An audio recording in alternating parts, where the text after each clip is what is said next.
안녕하세요. 아들셋 키우고 있는 엄마 작가 이지연입니다. 저희 셋째, 막내가요, 3주만 있으면 초등학생이 됩니다. 네. 입학을 지금 세 번째 겪고 있는데, 이게 첫째, 둘째, 셋째와는 또 다른 느낌이 들어요. 특히 학습적인 면이나 그런 것보다는, 좀 친구 사이, 사회성, 이쪽이 조금 걱정, 염려가 됩니다. 왜냐면 이 막내 특유의 성향이 있잖아요. 이렇게 또 모험심 강하고 앞뒤 살피지 않고 그냥 직진만 하는 그 막내 특유의 성향을 너무 잘 갖고 있어서 이게 긍정적으로 발현이 되면 참 좋을 것 같은데 자기 의견만 막 고집한다거나 친구를 배려하지 못하는 모습을 보이게 되면 어떡할까. 그래서 요즘에 친구와 관련된 사회성과 관련된 그림책을 제가 좀 이렇게 보면서 아이한테 보여주는 게 아니라 제 스스로 보면서 좀 궁리를 하고 있는데요. 오늘은 그 친구 사이 뭐 짝꿍 이야기 아니면 같은 반 친구 사이에 있을 수 있는 이야기를 담은 그림책들을 한번 모아봤습니다. 첫 번째로 제가 얼마 전부터 손편지로 그림책 테라피를 하고 있어요. 이렇게 편지를 보내주시면 제가 그 편지에 대한 답장과 함께 어울리는 그림책을 같이 댁으로 이렇게 보내드리는 테라피 활동을 하고 있는데 첫 번째 신청자님께 보내드릴 그림책이기도 합니다. 바로 내 어깨 위의 새입니다. 이 친구는 이제 되게 어떠세요? 표지가. 이 새가 과연 이 친구한테 어떤 작용을 할지 그림책을 보시면 되는데요.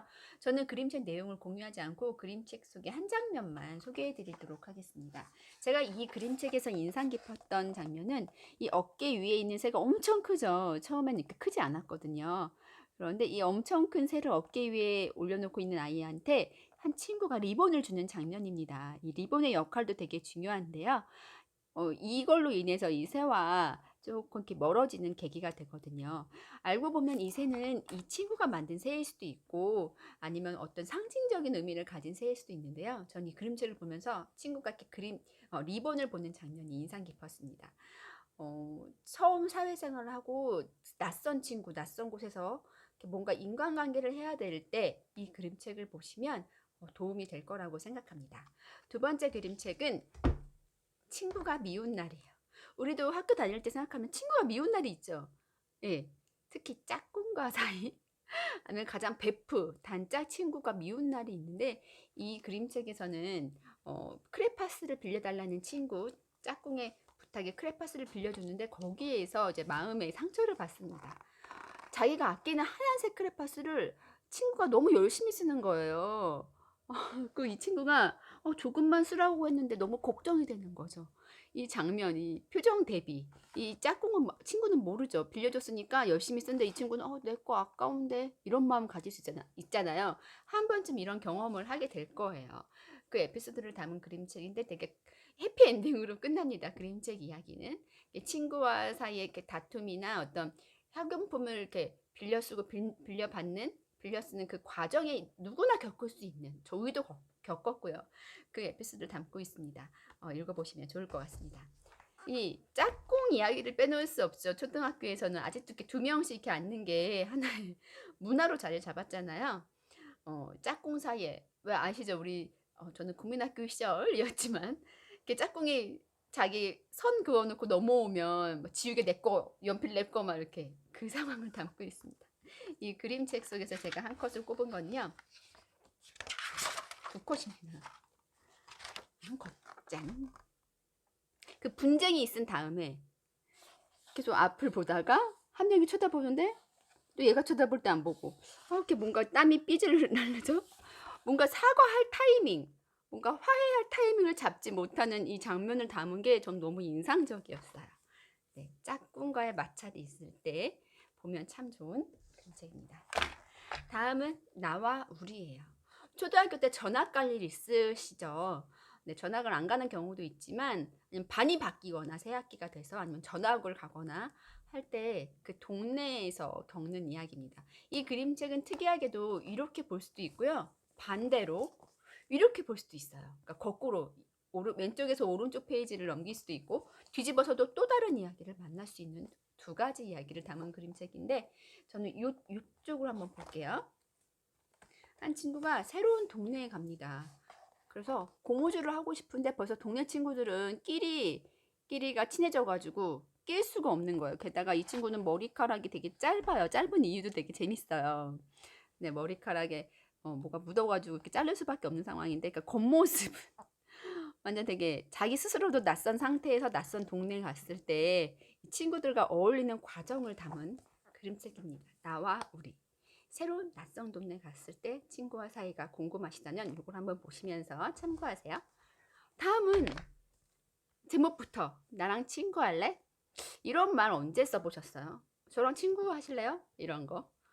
우리는 어른이 되니까 이런 말을 쓸 필요 없이 자연스럽게 친해지기도 하고, 이런 말을 들었을 때 되게 당황스럽기도 하죠. 우리 친구들, 어린 친구들은 어떨까요? 나랑 친구할래. 여기 보면 고슴도치와 거북이가 나오거든요. 되게 친구하기가 조금 뭔가 안 맞는 것 같으면서도. 여기서 제가 뽑은 한 컷은요, 이겁니다.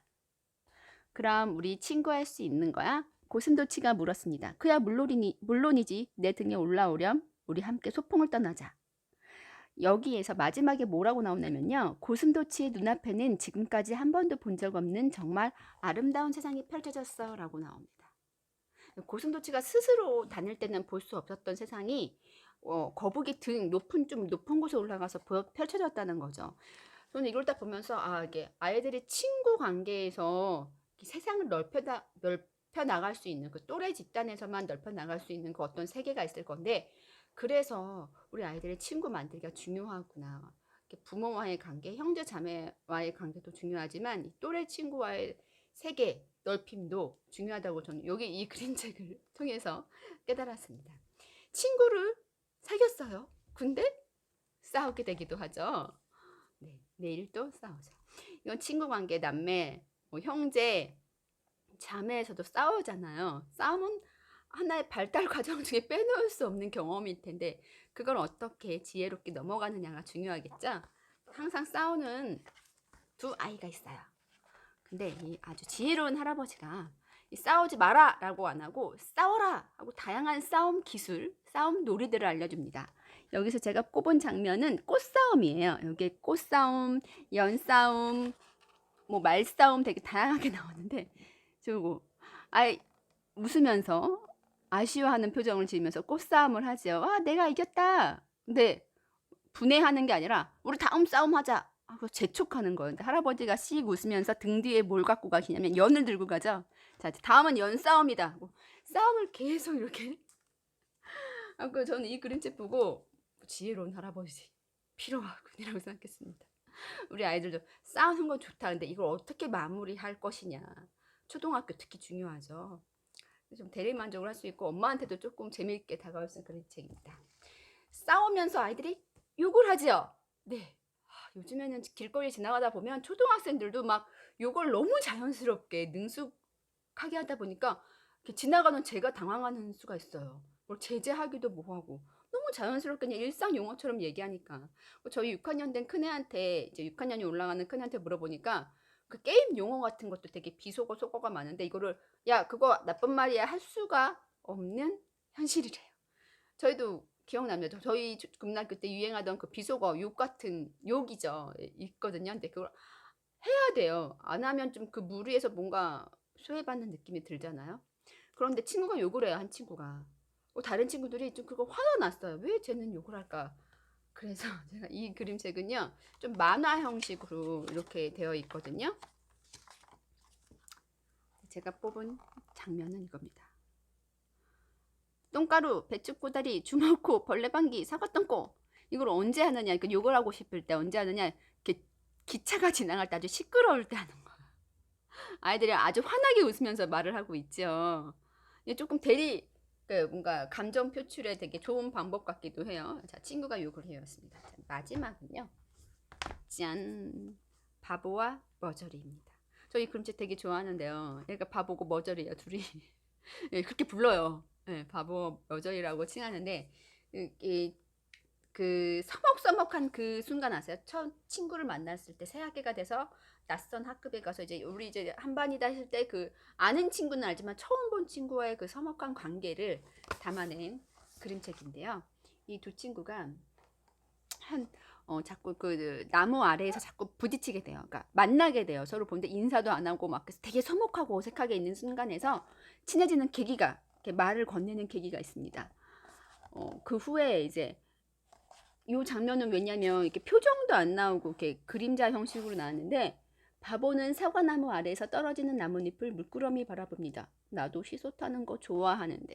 그럼 시소 탄 친구가 머저리가 야 바보야 일로 와 우리 같이 타자라고 할지, 자기도 뭔가 자존심 뭔가 이렇게 신경전이 있는데 할지 안 할지 그림책을 통해서 확인하시면 되겠습니다. 이 바보와 머저리가 되게 제목이 너무 와닿았어요. 이 그림책을 다 읽고 아 이래서 이 이름을 바보와 머저리로 했구나.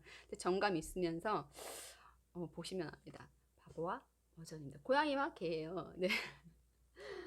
자, 되게 철학적인 그림책이에요. 저한테는 그렇게 다가와서 하는 거나 철학서를 읽는 느낌으로 다가왔습니다. 바보와 머저리. 친구가 욕을 해요. 내일 또 싸우자. 나랑 친구할래? 나와 우리. 친구와 관련된 그림책 되게 많죠. 짝꿍. 친구가 미운 날. 내 어깨 위의 새. 이렇게 친구 사이 인간관계, 첫 만남, 낯섦 속에서 익숙해지는 계기, 이런 걸 담은 그림책을 담아봤습니다.